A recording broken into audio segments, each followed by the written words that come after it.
Adiante, bem-vindos ao mundo do estranho, do incomum e do fantástico.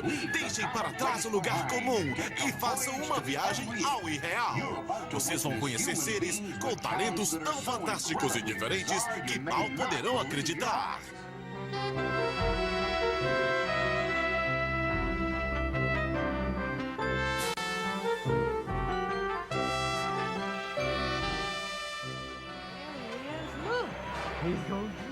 O grotesco desvio de nós próprios sempre nos intrigou.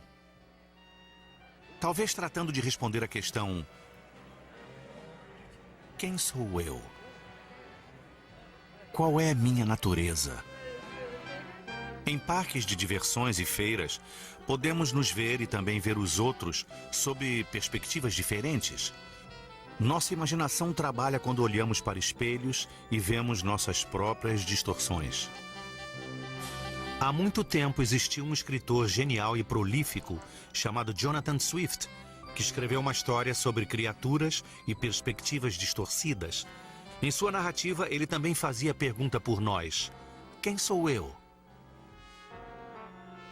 Qual é minha natureza? As Viagens de Gulliver.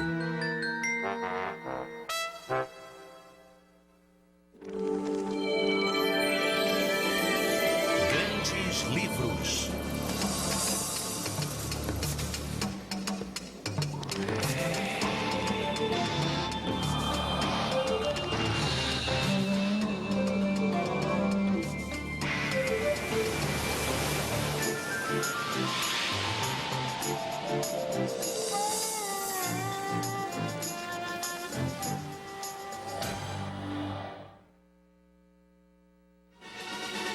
Foi dado o alarme pela primeira vez ontem à tarde, quando um gigante de 23 metros foi encontrado encalhado na praia da Limã, em Dublin.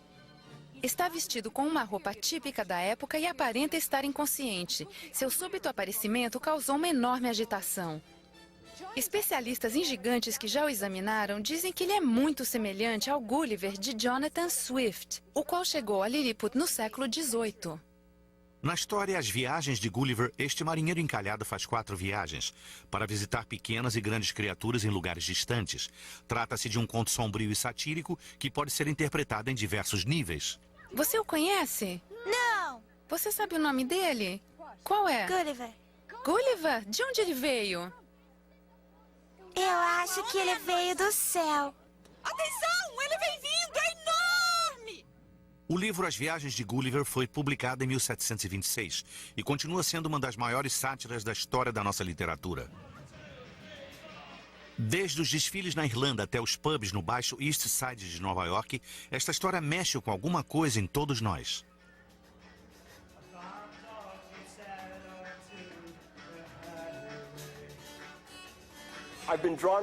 Tenho sido atraído por Swift ao longo dos últimos 25 anos por uma série de razões. Acho que o que mais me fascina é o quanto é irrefutável. É um escritor muito misterioso. Em Swift, existem poucas respostas. Na verdade, ele parece gostar de nos enredar em enigmas. Um gozador inveterado, um cético, um homem de muitas contradições.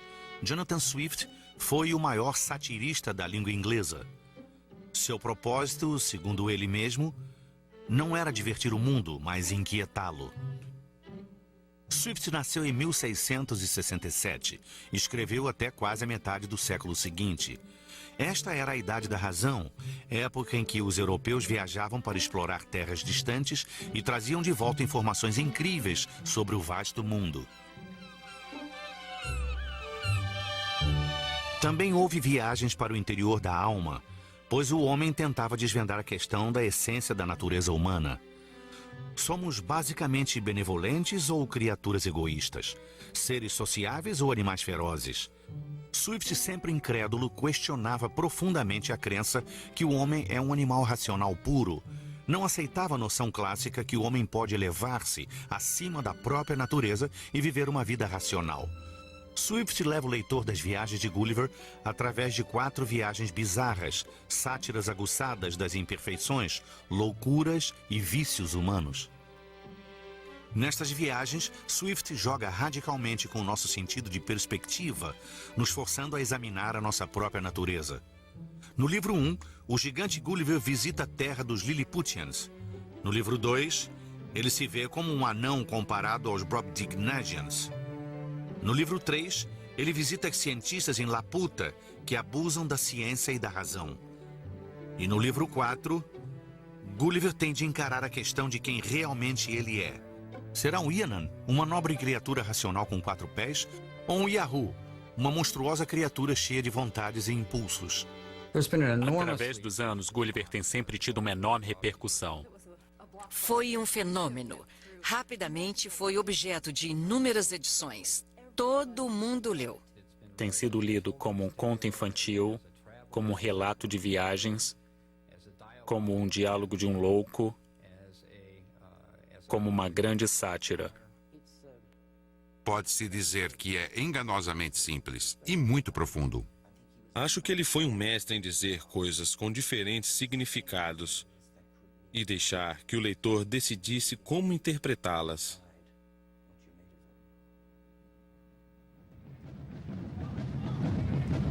Swift era um amante das feiras. Geralmente gostava da vida nas ruas. Havia na época pelo menos 3 feiras importantes em Londres. Quando Swift já havia assistido às feiras, ele se dirigia para as 4 importantes exibições.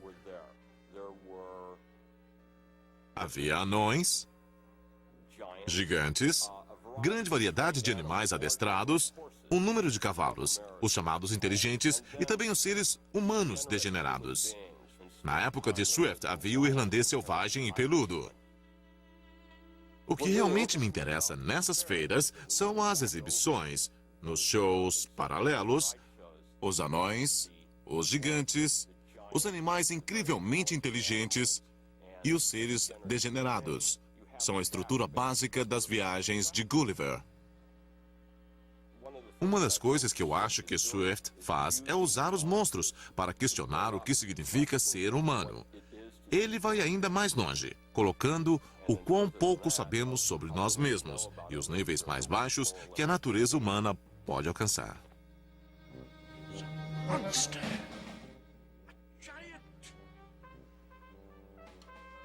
No livro 1, Gulliver naufraga e vai parar na terra dos Lilliputians, pessoas requintadas, mas 12 vezes menores que ele. Com o passar do tempo, descobre que não são corteses. Na realidade, são desprezíveis e perniciosos.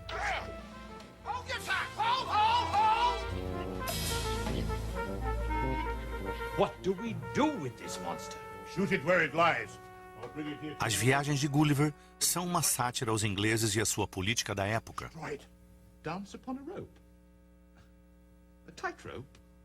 Gulliver aprende que para obter favores e conseguir cargos públicos, os Lilliputians devem pular e dançar numa corda.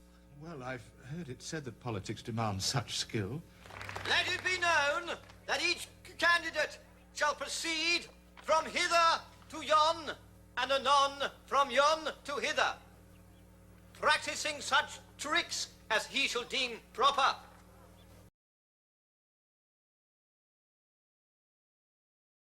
Encontramos uma sátira à corte. Na época, a corte da Inglaterra alimentava um tipo de situação política especial baseada em nepotismo, favoritismo, bajulação e corrupção.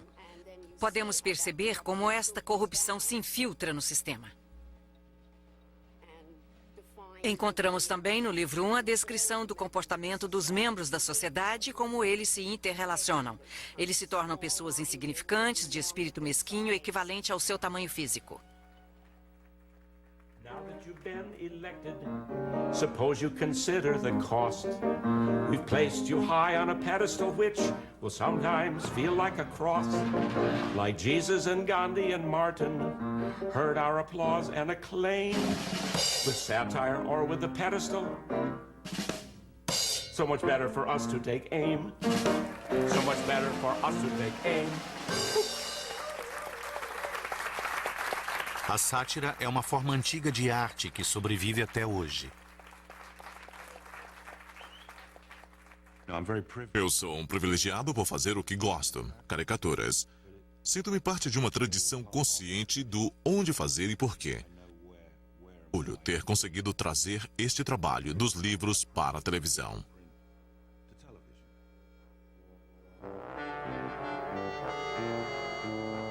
Uma caricatura realmente boa revela muito do que já se sabe, mas é interessante vê-la.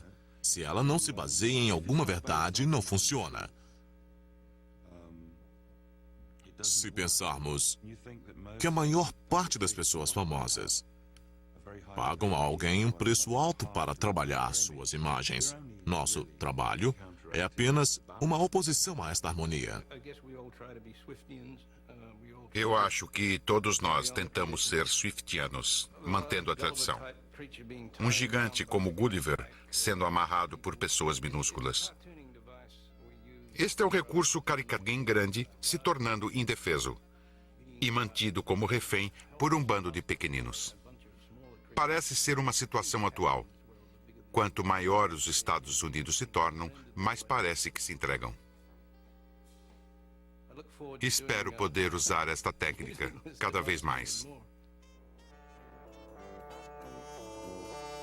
O importante é que Swift não era nenhum João Ninguém descontente, cantor de música folk em São Francisco ou Moscou. Ele era do clero e tocava órgão na igreja. Ele era o doutor em teosofia na Catedral de Dublin.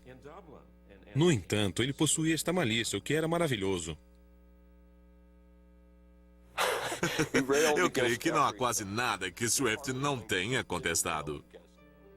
Ele escreveu ao Papa Alexander: o mais importante, eu odeio e detesto esse animal chamado homem. Entretanto, eu adoro João, Pedro, Tomás e assim por diante. Swift odiava a guerra, a escravidão e o colonialismo. Realmente, as considerava um ato desumano. A Irlanda era uma colônia.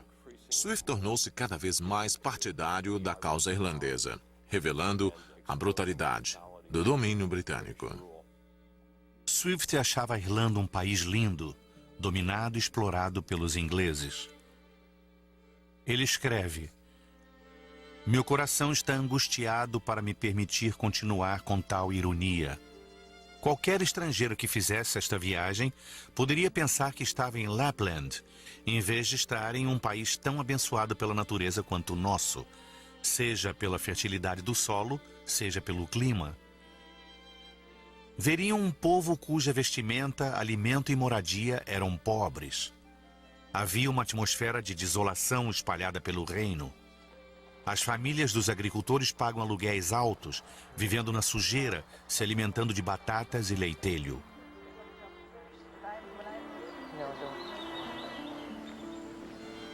Jonathan Swift era um homem de personalidade ambígua. Lá estava ele viajando pelo interior.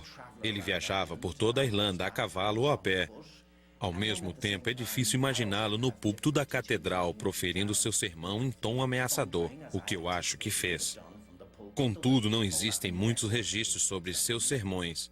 Sua personalidade era complicada, complexa, e os elementos que fizeram parte de sua formação também o foram. Nascido aqui, filho de imigrantes ingleses, passou boa parte de sua vida na Inglaterra como parte da corte da rainha Anne politicamente. Decidiu retornar e foi para uma paróquia que achava não ser o seu lugar apropriado. Ainda assim, ele o transformou num púlpito político importante. Apesar de que seus sentimentos em relação a Dublin eram confusos, ele se tornou respeitado. Ele estava descontente com a Irlanda, com os papistas, com a pobreza e a mesquinhez. Certamente ele não teria considerado sua estadia na Irlanda como um tipo de exílio. Sim, correto. Ele foi indicado para esta paróquia em St. Patrick porque ele não foi suspenso pelo bispado na Inglaterra. Isto foi como um tipo de rebaixamento de posto. Tudo que ele diz em tom de sátira é dirigido às pessoas do continente. E assim, todas as piadas são sobre os partidos ingleses, em defesa dos irlandeses. Esta é a sua maneira de vingar-se dos inimigos na Inglaterra. Com o passar do tempo, ele começou a relacionar-se cada vez mais com o povo irlandês. Ele foi o primeiro patriota.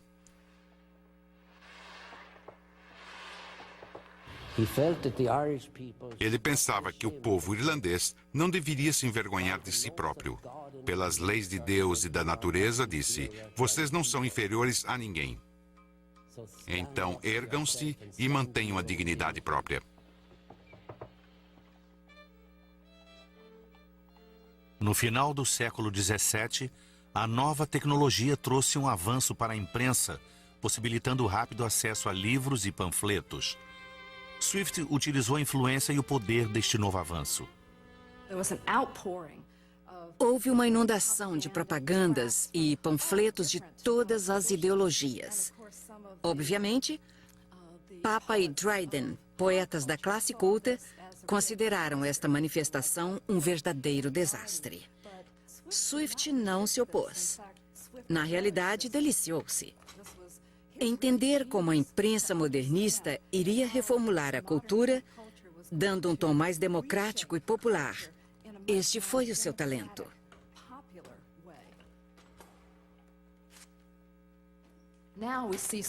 Hoje, Swift é cultuado em antologias.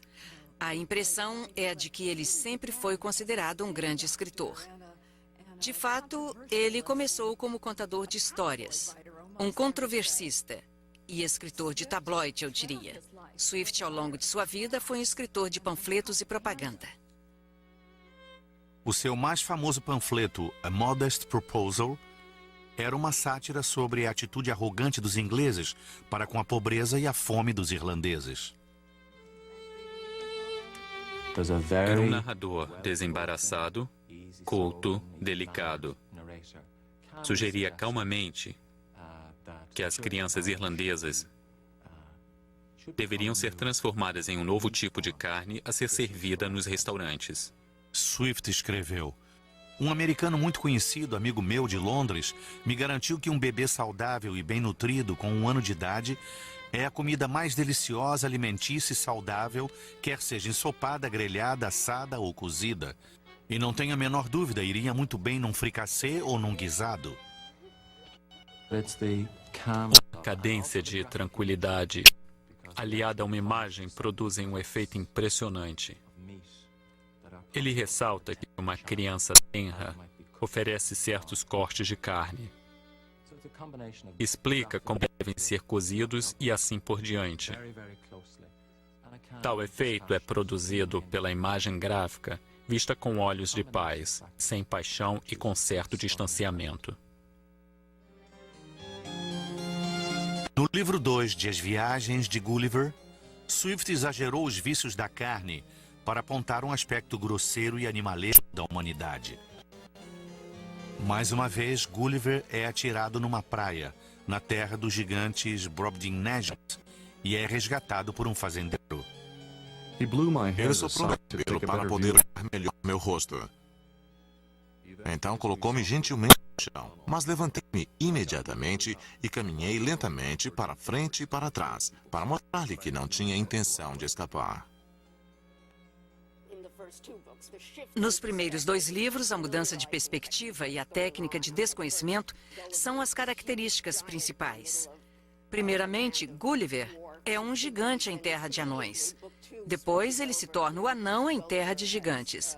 Tudo é relativo. Não podemos discutir o tamanho ou qualquer outra qualidade sem focar a proporção em relação a outras coisas. Através da mudança de perspectiva, Swift nos encoraja a ver o mundo por um outro prisma, a entender o que é se sentir pequeno e desamparado perante as forças do mundo.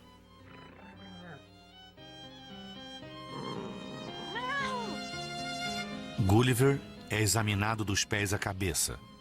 Tratam-no como uma criança, lhe dão até uma babá. Colocaram-me sobre uma mesa na maior das salas da estalagem, medindo uns 100 metros quadrados. Minha babá ficou numa banqueta perto da mesa para cuidar de mim e dizer o que eu deveria fazer. A rainha gostou tanto de minha companhia que exigia minha presença no jantar. Deram-me uma mesinha com uma cadeira que colocaram sobre a mesma mesa de jantar de Sua Majestade, perto de seu cotovelo esquerdo. Mas o mundo fica cada vez mais ameaçador para o pequeno Gulliver. 2 ratazanas correram para me cheirar na cama. Levantei-me assustado e tirei minha adaga para me defender. A criança me levantou pelo meio e colocou minha cabeça em sua boca. O anão me pegou com as duas mãos e, espremendo minhas pernas, enfiou-me dentro de um osso de tutano até a cintura. O macaco era visto por centenas na corte, segurando-me como um bebê com uma das patas e me alimentando com a outra. Quase me engasguei com aquilo. Senti vontade de vomitar. Swift insiste em nos contar coisas que não queremos saber. Quando vemos um filme, sabemos que as pessoas precisam ir ao banheiro, mas nós não queremos saber disso. Swift insiste em contar. Ele diria, o leitor sem dúvidas estará imaginando como eu fiz para limpar meu intestino. Ou então, o leitor não saberia mais cedo. Ele disse, eu fiz o seguinte. Escondi-me entre duas folhas de trevos e lá descarreguei as necessidades da natureza. Espero que o gentil leitor me desculpe por alongar-me nesses e outros pormenores. Acho que Swift não gostava muito das pessoas. Ele sentia repulsa por qualquer coisa física, como orifícios, sexo, axilas. Contudo, estava sempre abordando tais assuntos. No show é o que fazemos muito. Parece sem sentido e cruel, mas infelizmente faz as pessoas rirem. Esta é Fergie. Parece que ela necessita de uma reforma. É através da cabeça que os olhos serão consertados. E depois a cabeça será refeita. Não há muito sobre sexo nas viagens de Gulliver, a não ser quando é levado para o vestiário das damas de honra.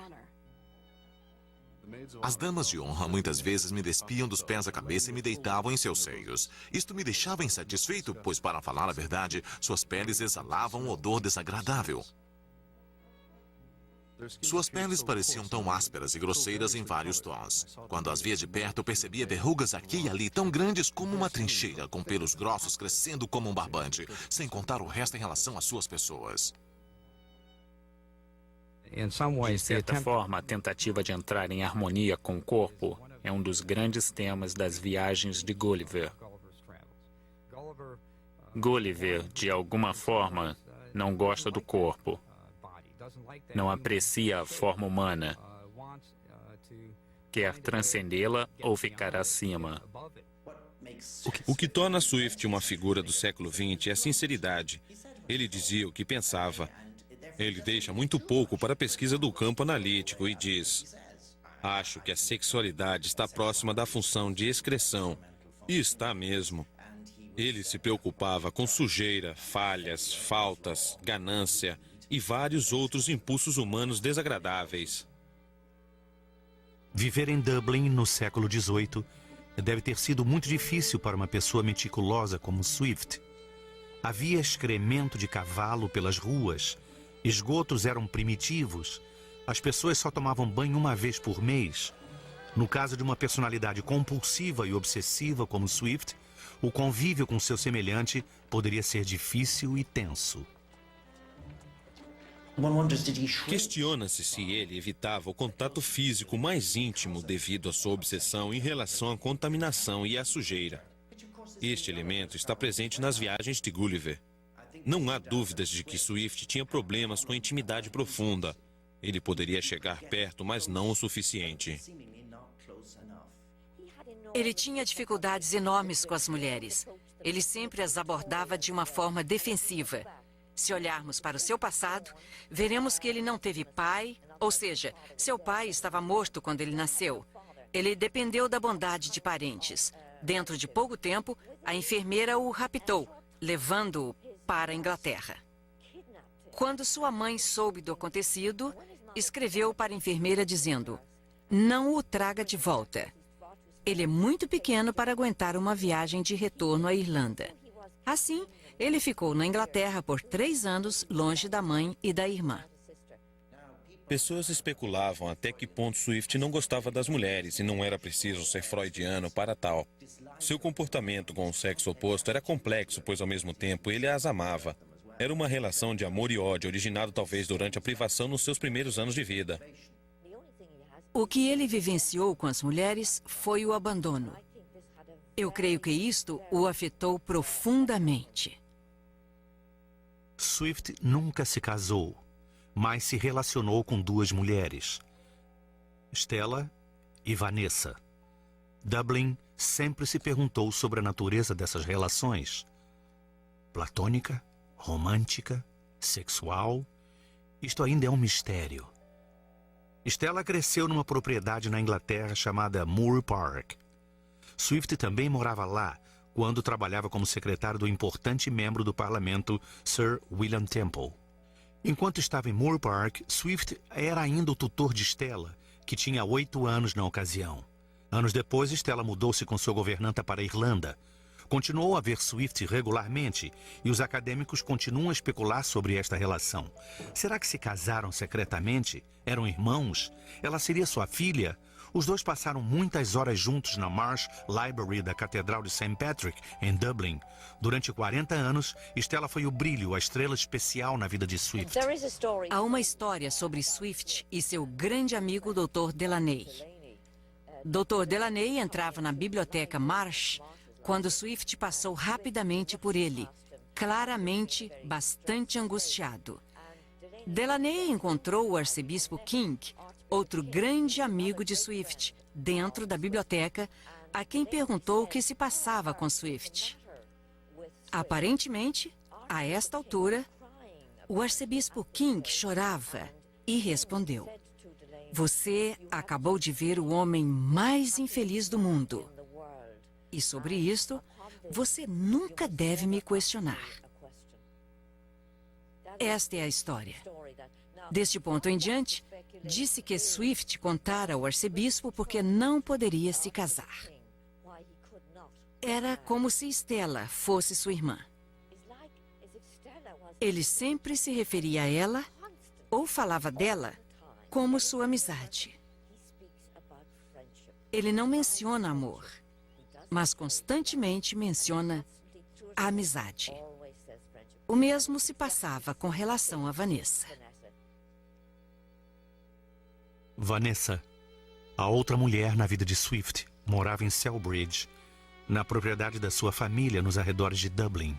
Swift a visitava com bastante frequência e se encontravam num abrigo retirado que ela havia mandado construir especialmente para ele. Ela chegou até a plantar um arbusto para marcar cada visita. Ele lhe contaria sobre seu trabalho nas viagens de Gulliver. Mas Vanessa queria mais. À medida que a sua ligação com ele se aprofundava, as visitas de Swift se tornaram espaçadas. Ela não deixou qualquer dúvida sobre os seus sentimentos por Swift. Em determinado momento ela escreveu: "Eu nasci com paixões violentas que formam uma única, a paixão indescritível que sinto por você." Ao mesmo tempo que lhe reafirmava sua devoção, Swift desestimulava qualquer ideia de casamento. Encorajando-a a achar outras distrações, ele dizia: "Não se esqueça, leia e faça exercícios para fortalecer a sua mente e a saúde do seu corpo, e não seja tão romântica. Comporte-se e fale como um homem deste mundo." Disse que numa dada primavera, Vanessa ouviu rumores de que Swift teria se casado com Stella. Ela escreveu desesperada para Stella, perguntando se aquilo era verdade. Stella contou a Swift que furiosamente discutiu com Vanessa. Ele não poderia perdoá-la por ter quebrado as regras de discrição que ele havia lhe imposto. Esse seria o seu último encontro.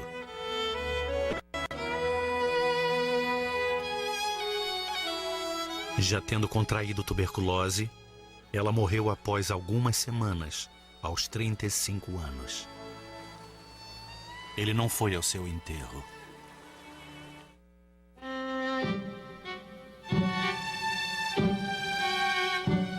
O livro As Viagens de Gulliver foi publicado numa época de grande questionamento científico. Tudo parecia possível, mesmo que não fosse. Estávamos no século XVIII, na Idade da Razão, uma época de pesquisa e investigações científicas. A ótica desvendou novos horizontes. A física newtoniana entrou na moda.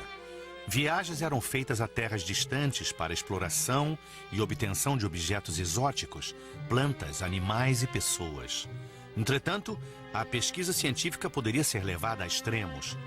No livro 3, Swift explora nosso sentimentalismo sobre a razão, a ciência e a tecnologia. Ele não confiava na crescente visão otimista do poder da razão.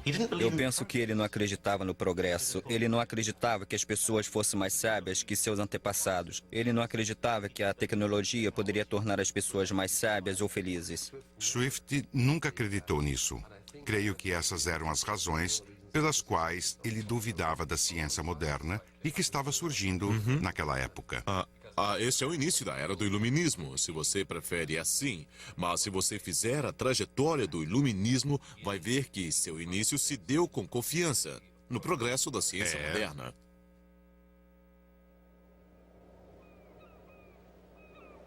No livro 3, Gulliver se encontra na ilha voadora chamada Laputa.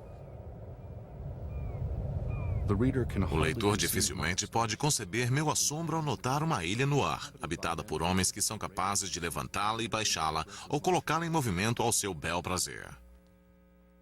É uma terra da ciência que enlouqueceu. Swift era contra a abstração, que ele associava com ciência. Creio que, basicamente, ele era um cético. Ele não achava que teorias científicas poderiam ser baseadas na realidade ou mesmo comprovadas. You've arrived at last. Here, put some of these in there. No terceiro livro, muitos dos experimentos que parecem tolos eram, na verdade, experimentos que ele retirava da publicação oficial da sociedade real. I'm extracting sunlight from cucumbers. Just another 8 years and I'll have the problem solved. A ideia de Swift era de que a razão deve sempre estar em contato com as praticabilidades ordinárias da vida. Encontrou sua razão de ser quando se colocou a serviço do homem para melhorar a humanidade. A razão e filosofias abstratas não lhe interessavam. Em Laputa, cada experiência torna-se mais abstrata e mais absurda que a anterior.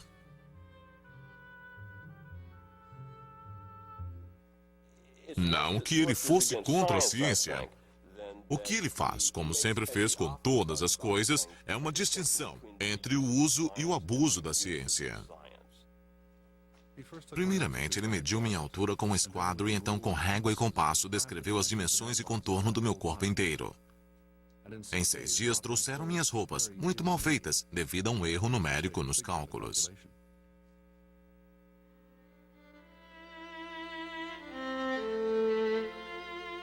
A visita final de Gulliver no livro 3 é ao Struldbrugs, lugar onde pessoas viviam eternamente, mas não paravam de envelhecer.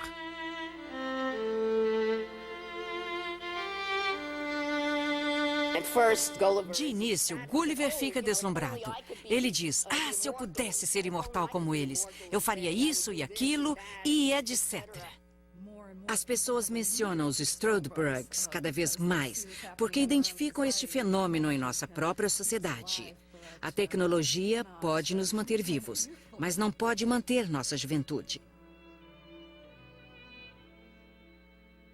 O que Swift vê não são criaturas maravilhosas, nobres e imortais, mas criaturas senis que devem continuar a vida. É o pior tipo de tortura. Somos todos criaturas que morreremos um dia. Swift usou o corpo para simbolizar o seu pessimismo. No livro 4 das Viagens de Gulliver, nosso herói chega à terra dos Winans. Swift, através de Gulliver, leva o leitor a ponderar qual é a nossa natureza. O que é normal? O que é anormal? Gulliver encontra os Winans e os Yahoos, 2 tipos bem diferentes de criaturas. Ele descobre que os Winans são as criaturas mais extraordinárias que já encontrou. Tudo é resolvido pelo exercício da razão, pela simples razão, e Gulliver os considera seus mestres. Por outro lado, os Yahoos... Os Yahoos eram os seres animalescos mais sujos, barulhentos e deformados que a natureza jamais criou. No geral, em todas as minhas viagens, nunca vi um ser tão desagradável ou algo que me fizesse sentir naturalmente uma antipatia tão grande. Não há nada que tornasse os Yahoos mais odiosos que seu inconfundível apetite para devorar qualquer coisa que cruzasse seu caminho. Um dia, uma jovem Yahoo estava parada atrás de um montinho e, ardendo de desejo, correu a toda velocidade e pulou dentro d'água a poucos metros de onde eu me banhava. Nunca em minha vida fiquei tão assustado.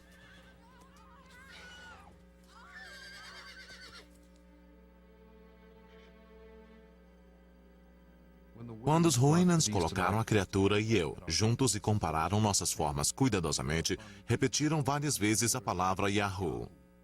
Então eu pude ver a minha imagem refletida num lago ou numa fonte e virei minha face horrorizado, detestando a mim mesmo. Poderia suportar a visão de um Yahoo comum em vez da minha própria. Meu mestre me disse um pouco confuso que na última Assembleia Geral, na qual o assunto dos Yahoos foi discutido, o parlamento havia tomado como ofensa o fato de ele manter-me em sua família como sendo um Houyhnhnm. Para eles, eu era um Yahoo, um ser animalesco e irracional. Quando estava tudo pronto e o dia de minha partida chegou, deixei meu mestre e sua senhora, e a tristeza tomou conta de mim. Quando ia me prostrar para beijar seu casco, ele me concedeu a honra de elevá-lo gentilmente até meus lábios. Prestei minha homenagem ao resto dos Houyhnhnms em sua presença e, entrando em minha canoa, afastei-me da praia.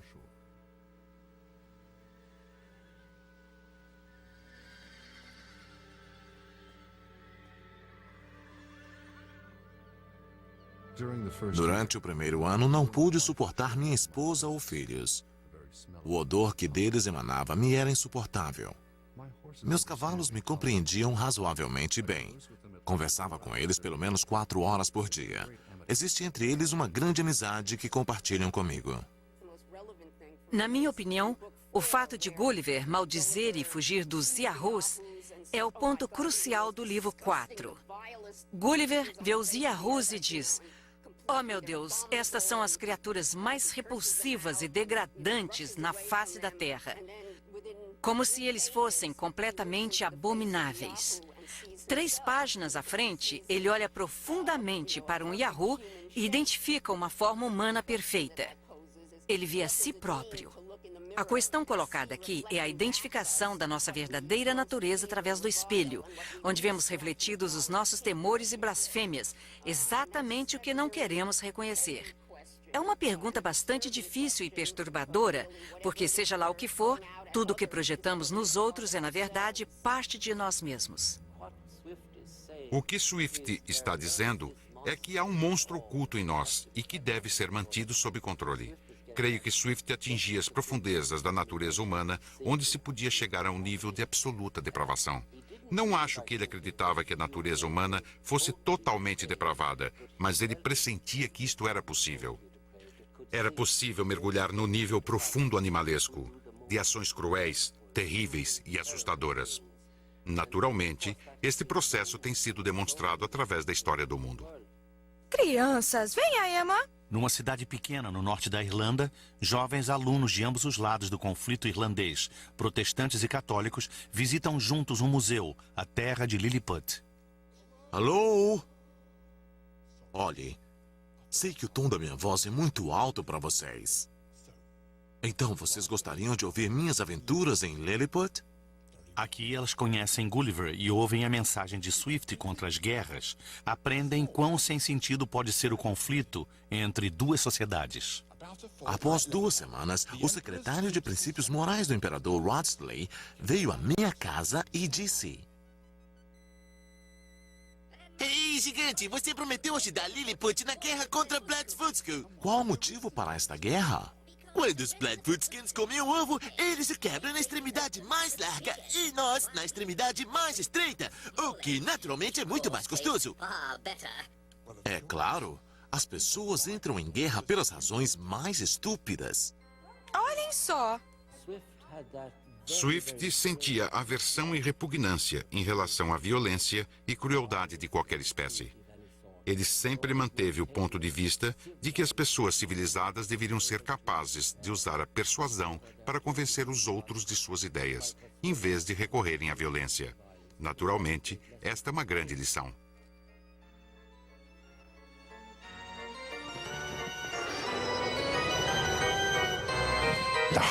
Os horrores eram relevantes e claros para ele.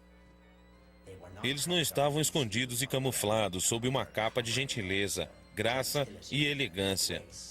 Eram nu e cru e estavam lá. 250 anos depois, chegamos ao século de Hiroshima, Bósnia, Ruanda e ouso até dizer da Irlanda do Norte. Está latente. É preciso ser um lunático, no antigo sentido filosófico, para não ver as falhas do coração da humanidade. Swift os viu e os apontou.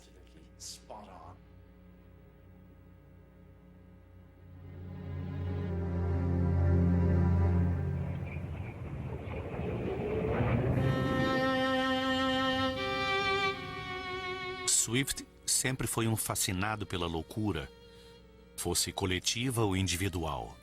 Na realidade, a noção de loucura interessava muitos pensadores, filósofos e políticos do século XVIII. A população urbana crescia.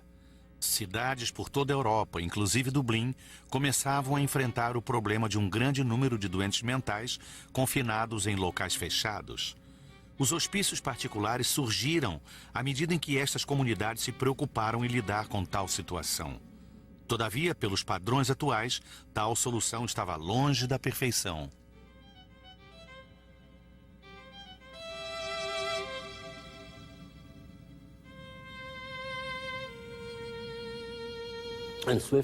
Swift, naturalmente, retornou à Irlanda e disse: fundarei um hospital adequado onde estes pobres e desafortunados serão tratados com dignidade. Fundou, assim, o Hospital de St. Patrick.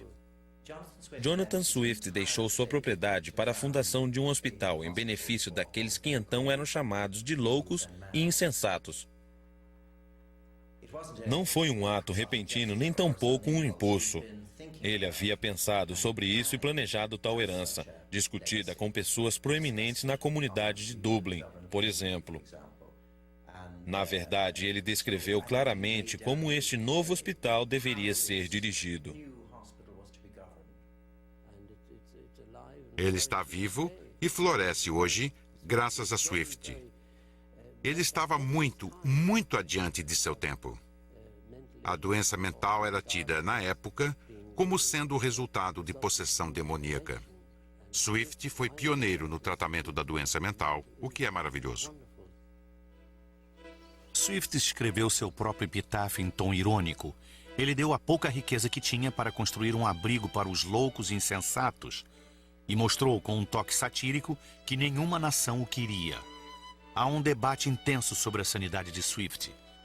Isto depende da sua definição de insanidade e dos frenologistas, os pseudocientistas do século XIX que exumaram o seu crânio procurando explicar a sua excêntrica genialidade.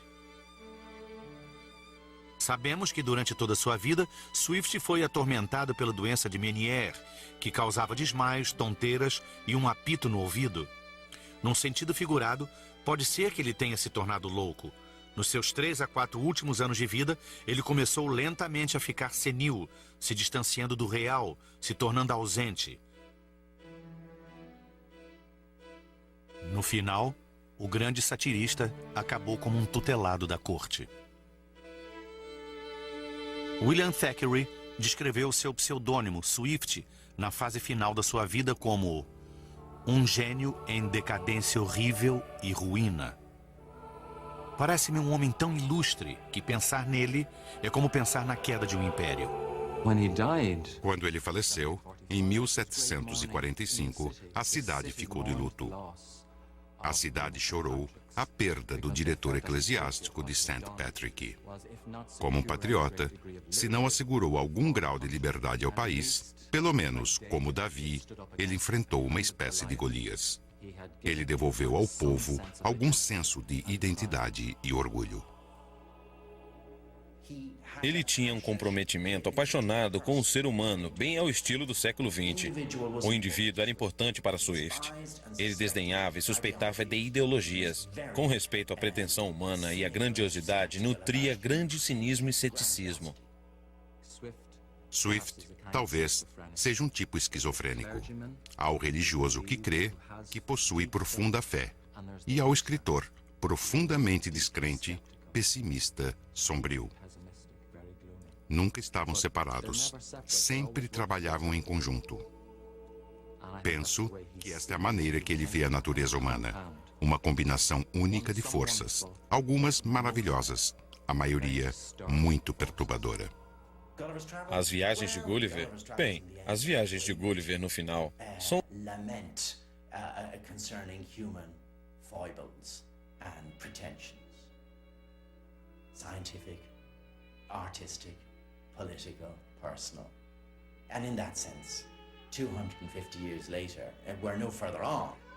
I mean, I don't know what Swift would make of the 20th century. He would recoil in horror, I think, at its aberrations, but he would not be surprised.